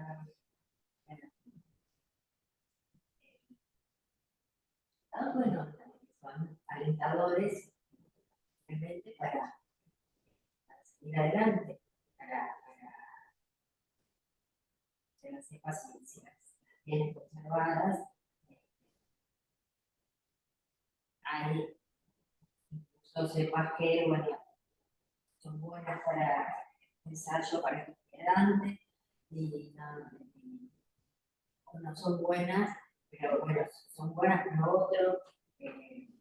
Tratando de las orquídeas, porque son cultivos así, caros, ¿sí? Y delicados en el momento de aplicar algún producto químico para el control de patógenos, la dosificación es muy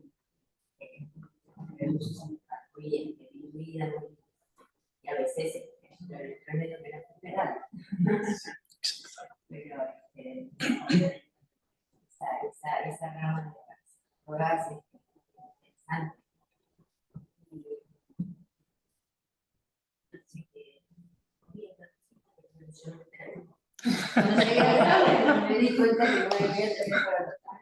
Así que quedó en el aire, flotando. Muy bien. Bueno, muchas gracias. Muchas gracias. nos queda la doctora Novas. Para eso te voy a pedir, por favor, si dejas de compartir, Sí, sí, y la así vemos. la podemos ver todos. Ay, no. En pantalla principal, a la doctora Novas. Ahí estamos. Qué horror. Pero déjenme chiquitita. No, pantalla gigante. No. Bueno. Bueno, ¿qué tal? Buen día a todos, que no había tenido la oportunidad de saludarlos. Hola, Nicolás. Y bueno, muchas gracias por darme la oportunidad de participar a distancia. La verdad que me era imposible ir en estos días. Así que, bueno, muchas gracias por dejarme participar de esta manera. Bueno, comparto todas las palabras y elogios que te brindaron tanto Walter como Silvia, ¿sí? Felicitaciones por esta tesis, por este proceso, a vos, a tus directores, ¿no? Que siempre esto es un trabajo en equipo.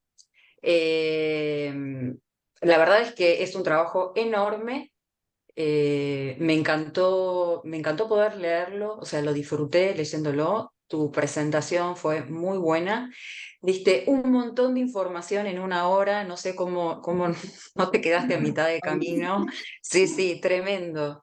Eh, la verdad es que obtuviste muy buenos resultados y me parece muy valioso que, como ya mencionaron, no quiero ser reiterativa, pasaste por todos los procesos, porque vos partiste desde el aislamiento, de la identificación de la enfermedad, hasta la puesta a punto de las inoculaciones y todo lo que fue el evaluar o no el control biológico, de hecho, no solamente a través de patógenos y de controladores biológicos que vos aislaste, sino también a través de otras instancias como ser la resistencia de las plantas y el quitosano. Así que me parece sumamente completa.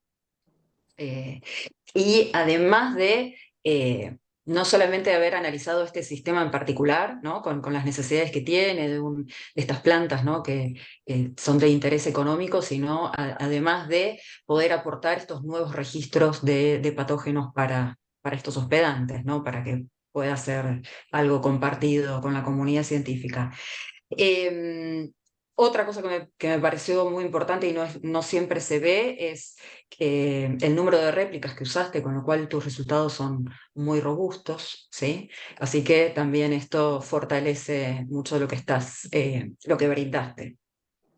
Tengo un par de consultitas que me quedaron, pero más que nada es metodológico y creo que tienen más que ver con interés personal que, ¿Qué otra cosa? En realidad, una no tanto, me quedó la duda de Cerato Basidium, ¿sí? Esto de que era un tema más que nada nomenclatural, el cambio de Rhizoctonia por Cerato Basidium.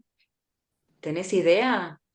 Fue una cuestión más que nada de lo que sería el blast que se hizo con la secuencia genética, o sea, cuando Sí, se extrajo el ADN, se hizo la PCR y se llevó al NCBI, al banco de genes vendría a ser, la homología fue con Ceratobacillium SPP, y después haciendo esa sí, tinción de núcleos y encontrando 2 núcleos por célula vendría a ser, pudimos determinar sí, que era el grupo de anastomosis A. ok. Entonces Está ahí bien, fue que lo terminamos de cerrar. ok. Pero hay un tema también, ¿no? Porque Ceratobacillium antes era considerado teleomorfo, ¿no? De Exacto. Rhizoctonia, Sí, pero ese como ahora telemorfo. se... Claro, pero como se unificaron los nombres, muy probablemente te aparezca Ceratobacillum porque tal vez para algunas especies fue el nombre que quedó como, como válido, en Ujú. realidad. O sea, está bien, nada, nada, era para ver si era eso o había otra cosa. Bien. Y eh, bueno, en realidad algo que me quedé pensando en el capítulo 3 cuando vos hacés los ensayos de colonización de sustrato Sí, y después evaluás, comparás las unidades formadoras de colonia en el testigo y donde habías hecho distintas inoculaciones y sí, observás que hay unidades formadoras de colonia en el sustrato que había sido estéril y como determinás que tal vez el procedimiento de esterilización tal vez no fue tan efectivo, sí. pero en definitiva, esto no fue un ensayo que fue abierto, o sea, no es un ensayo in vitro, vos trabajaste con macetas. Exacto. Y no puede ser también que haya habido otros factores de contaminación post-esterilización del sustrato, es decir, el tricoderma produce muchísimos conidios, hay mucha contaminación ambiental y cruzada por tricoderma. Vos inoculaste algunas macetas, por más cuidadoso que haya sido en el procedimiento, en definitiva, después todas las macetas quedaron expuestas al mismo ambiente, hay, el sistema de riego, hay muchas cuestiones que pueden de alguna manera promover que el sustrato que inicialmente fuera estéril recibiera inóculos posteriores, aunque vos no lo hubieras dirigido esa inoculación. Entonces, nada, lo dejo así como modo de reflexión que tal vez no necesariamente haya sido ineficiente el sistema de esterilización, sino que después puede haber otros factores, salvo que haya algo metodológico que yo me esté perdiendo, ¿no? De la vista. A veces entre la práctica y lo que uno lee puede ser que haya algo que no, que vos hayas dicho, no, fui recontra cuidadoso y esto no puede ser, bueno, pero como que me quedó resonando esa probabilidad. Bien, hago 2 aclaraciones que tal vez no hice ahí, y las hago para vos y para el resto también. Una es Dale. que las macetas se limpiaron con alcohol 70, todas las macetas, Bien. eso por un lado. Y la segunda aclaración que tal vez es pertinente para esto que mencionás es que todas las macetas, cuando dije que se incubaron por 72 horas, no aclaré que se les puso una bolsa. O sea, cada una recibió una Ah, bolsa, cada tratamiento recibió una bolsa y estuvo cerrada, vendría a ser. O sea, cerrada a mano, no con nudo, sino que acomodada, como para que se incube mejor ese sustrato. Claramente sí, puede haber una contaminación cruzada, sí, estamos de acuerdo porque trabajamos con microorganismos, tricoderma está en todos lados, y sí, hay una probabilidad de que sea así, pero se tomaron ciertos recaudos, ¿no? O sea, se trabajó con guantes, con alcohol, básicamente las macetas se limpiaron y se les colocó individualmente a cada maceta una bolsa. Entonces, bueno, por esto es que tal vez esa conclusión es la que más agarramos para colocarla en el texto y para traerla, ¿no?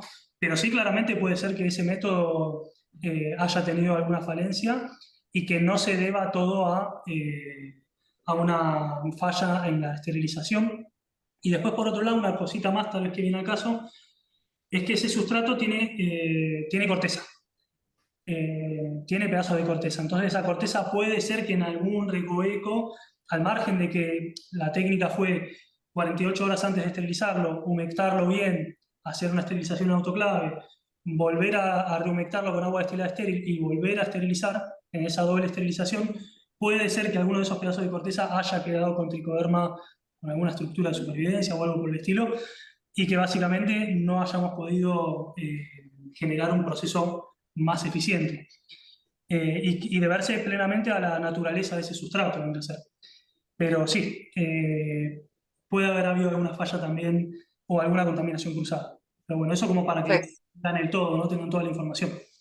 No, está bien, perfecto. No había contemplado lo de las bolsas. Eso ya le pone Sí, una barrera extra. acá no lo mencioné recién. Ok, Entonces, por eso también está bueno que lo mencione. Gracias. bárbaro. Y ahora, con respecto a el sistema que usaste de inoculación de tricoderma en granos de arroz, Sí, ¿sí? Independientemente de la evaluación de la dosificación, ¿llegaste a o sea, probaste otros previo al arroz, otras técnicas de inoculación y definiste que era mejor el arroz? ¿Fue por cuestiones bibliográficas? Como que cuando uno lee tanto de tricoderma como fusarium, son muchísimos los métodos de inoculación y la verdad, por lo menos a nivel personal, en este caso te estoy preguntando particularmente por tricoderma, pero después iba a preguntarte por fusarium, porque inocular con una concentración de esporas no nos había dado mucho resultado, aún generando una inoculación previa en el sustrato, incubando un tiempo como para que crezca y poniendo las plantas. No habíamos tenido mucha suerte. Y me parece que esto a través de o sea, es como una inoculación, la de tricoderma, con un sustrato ya en el que está activo. Me parece que es muy... lo veo como una buena metodología, pero quería ver si habías antes comparado con otras o si directamente lo hiciste con este método.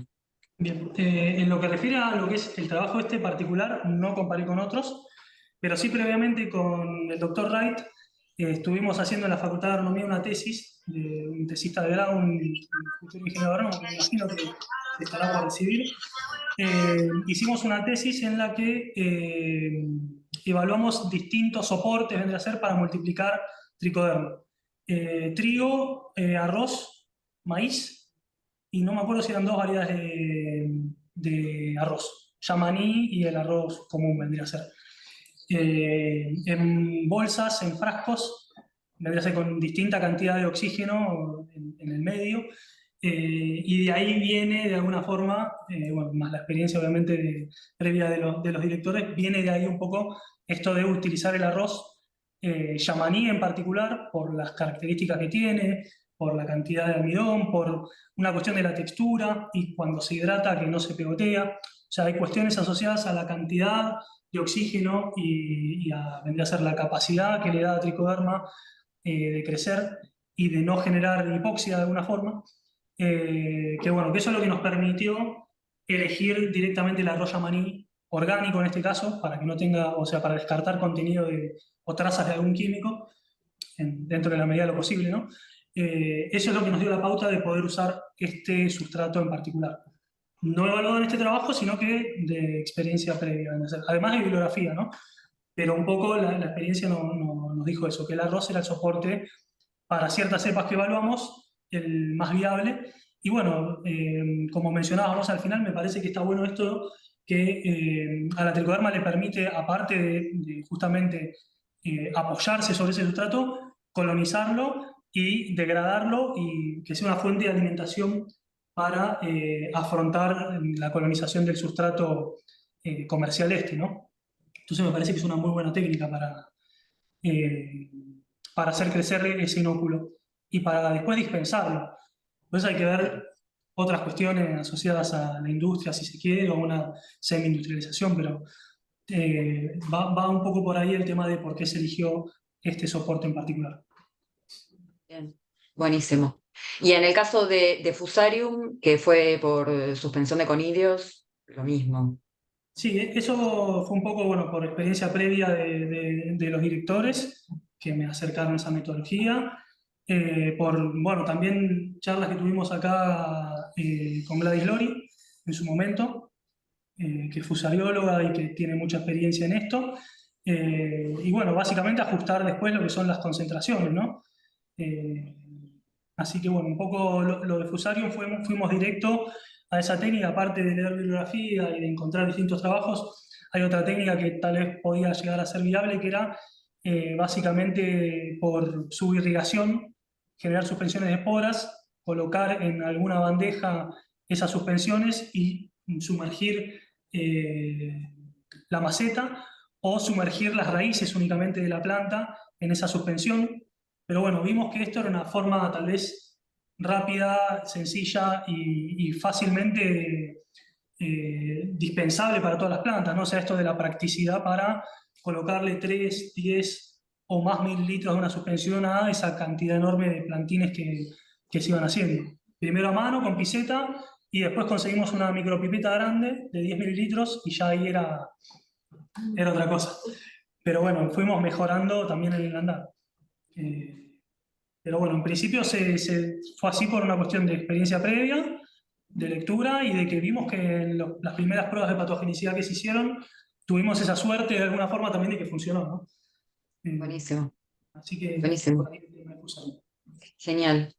Bueno, Nicolás, por mí estoy, la verdad te vuelvo a felicitar a tus directores, muy lindo trabajo. Bueno, muchas gracias. Muchas gracias a todos por estar Bueno. acá. El equipo de dirección que decía algunas palabras. Gracias, Vicky, por estar a la distancia. Silvia, nos conocemos hace tantos años, ¿no? Sí. Bueno, Walter, un placer intercambiar. Agradezco mucho las observaciones, porque esta forma de trabajar me emociona mucho decirlo, a veces no se valora, ¿no? Esto de lo económico, de empezar a conocer el patosistema para poder aportar, porque si no estamos trabajando sobre, ¿no? Y estamos trabajando lo que decía vos, si no trabaja en el aire. Entonces, si uno conoce la calibracoa, hay que empezar por ahí, ¿no? Por cómo la produce el productor,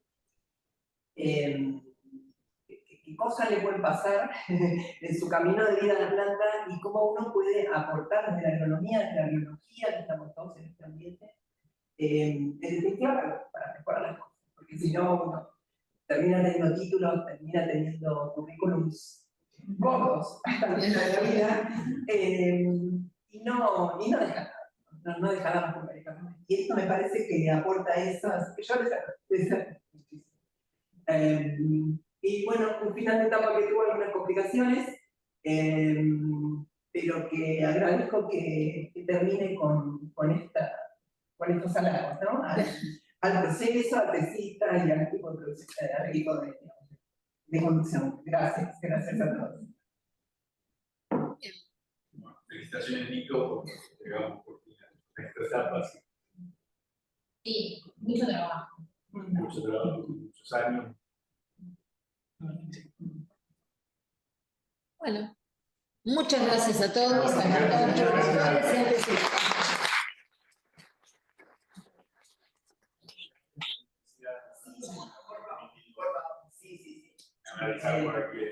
No, gracias a ustedes por también comprender las situaciones administrativas que tenemos acá. Está muy bien. La dirección es pública, ¿no es cierto? Sí, exacto. La tesis, a las universidades. Al CONICET, que también puso su parte. Al INTA también, dando vuelta por acá. Sí. Bueno. Muy agradecido con todos ustedes, con toda la organización. Con los antes que se van solos, antes que les diga. Ahora sigue la reunión de jurados para escribir el acta. También por vía virtual, por haberme acompañado todo este tiempo, a Lu, incondicional siempre también, muy feliz de tenerte al lado mío. Así que bueno, nada, eso. Muchas gracias. Muchas gracias por todo.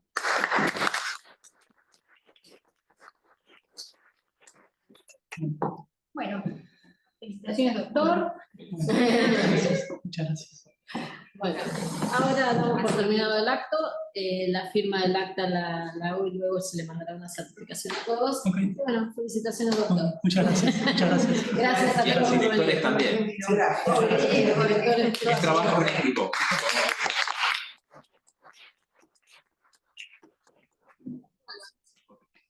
sí, ahora vamos a ver. Muchas gracias. Muchas gracias. Nos vemos en la próxima. Bueno. Chao, Chau, Vicky. Muchas chau. gracias por estar. María. Felicitaciones. Muchas gracias. Así las conoce María personalmente. Ah, no, usted los conoce. Ah, yo no nos conoció. Para hacer un saludo final y bueno, vengan, vamos todos, que le voy a pedir a... Exactamente. Le digo a pedir su presentación. Sí, acá, así nos sacamos una foto. ¿Querés ponerla en grande de atrás? Vicky. La ponemos en grande atrás, pobre. No veo dónde está. Acá. Ahí. Sonríen, se va. Otro más. Perfecto. Bueno, gracias. Hasta luego. Bueno, abandonamos acá. Muchas gracias, María. Gracias por Por todo. favor. Hasta luego. Chao, chao. Gracias a todos. Chao. Pablo. ¡Felicidades, doctor! Gracias. Sí, bueno, felicitaciones. Muchas gracias. Y mucho gusto. Ah, ya.